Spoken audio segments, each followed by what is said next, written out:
নবী করিম সাল্লাল্লাহু আলাইহি সাল্লামের কাছে বনি তামিম গোত্রের কিছু লোক কোন একটি কাজে আসছিলেন। সেখানে হযরত আবু বকর রাদিয়াল্লাহু তাআলা আনহু এবং হযরত ওমর ফারুক রাদিয়াল্লাহু তাআলা আনহু দুজনই উপস্থিত ছিলেন। হযরত আবু বকর রাদিয়াল্লাহু তাআলা আনহু বললেন, তোমাদের যিনি জিম্মাদার হবে তিনি হচ্ছেন কাব ইবনে মা'বাদ। হযরত ওমর ফারুক রাদিয়াল্লাহু তাআলা আনহু বললেন যে ওনাদের জিম্মাদার আকরা ইবনে হাবিসকে নির্ধারণ করলে ভালো হয়। তো হযরত আবু বকর রাদিয়াল্লাহু তাআলা বলতেছিলেন যে ওমর, মা আরাদতা ইল্লা খিলাফি, তুমি সবসময় আমার মতের বিপরীত পরামর্শ ব্যক্ত করো, কি কারণে?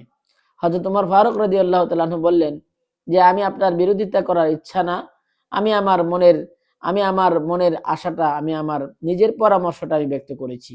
হযরত আবু বকর রাদিয়াল্লাহু তাআলা আনহু এবং ওমর ফারুক রাদিয়াল্লাহু তাআলা আনহুর মধ্যে এই কথাটা নিয়ে একটু কথা কাটাকাটির মতো বাকবিতণ্ডা হালকা ধরনের হয়ে গেল, যাতে করে এই মজলিসের মধ্যে একটু বেশি আওয়াজ হচ্ছিল। সাথে সাথে আল্লাহ তাআলা হযরত জিবরাইল আলাইহিস সালামকে পাঠিয়ে দিলেন, কোরআনের আয়াত কারিমা নাজিল করলেন এবং জানায় দিলেন হযরত আবু বকর রাদিয়াল্লাহু তাআলা এবং হযরত ওমর ফারুক রাদিয়াল্লাহু তাআলা এর ঘটনাকে কেন্দ্র করে জানায় দিলেন, ইয়া আইয়ুহাল্লাযীনা আমানু লা তুকদ্দিমু বাইনা ইয়াদাইল্লাহি ওয়া রাসূলিহি ওয়াত্তাকুল্লাহা ইন্নাল্লাহা সামিউন আলীম। ইয়া আইয়ুহাল্লাযীনা আমানু লা তারফাউ আসওয়াতাকুম ফাওকা সাওতিন নাবিয়্যি ওয়া লা তাজহারু লাহু বিল কওলি কাজাহরি বা'দিকুম লিবা'দিন আন তাহবাতা আমালুকুম ওয়া আনতুম লা তাশউরুন। সুবহানাল্লাহ। মহান আল্লাহ সুবহানাহু ওয়া তাআলা সাথে সাথে আয়াত নাযিল করে জানায় দিলেন যে হে ঈমানদারগণ, তোমরা নবীর সামনে আল্লাহ তাআলার সামনে এবং নবীর সামনে নিজেদেরকে অগ্রগামী করো না।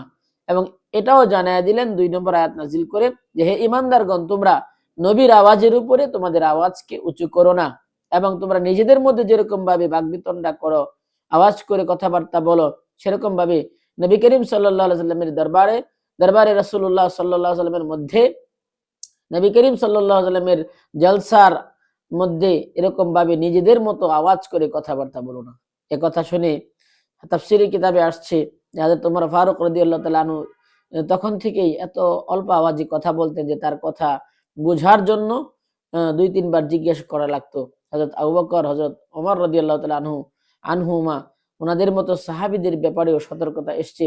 কাজে আমাদেরকেও রাসূলুল্লাহ সাল্লাল্লাহু আলাইহি সাল্লামের ওয়ারিসিন যারা রয়েছেন উলামায়ে কেরাম, তাদের সামনে কথা বলার ক্ষেত্রে অবশ্যই আমাদেরকে নিচু আওয়াজে কথা বলা উচিত। বিশেষ করে আমরা যখন আমরা দেখতে পারি বিভিন্ন জলসায়, বিভিন্ন মাহফিলে, মসজিদে বয়ানের সময় অনেক মানুষ রাসূল উলামায়ে কেরামের শান মান এর দিকে লক্ষ্য না রেখেই রাসূলুল্লাহ সাল্লাল্লাহু আলাইহি ওয়াসাল্লামের ওয়ারিস ওনাদেরকে বলা হয়েছে।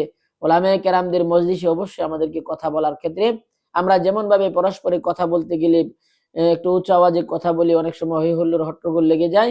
উলামায়ে কেরামের জলসায় মজলিসে এমন ভাবে আমাদেরকে কথা না বলা উচিত। আমাদেরকে সতর্ক থাকা উচিত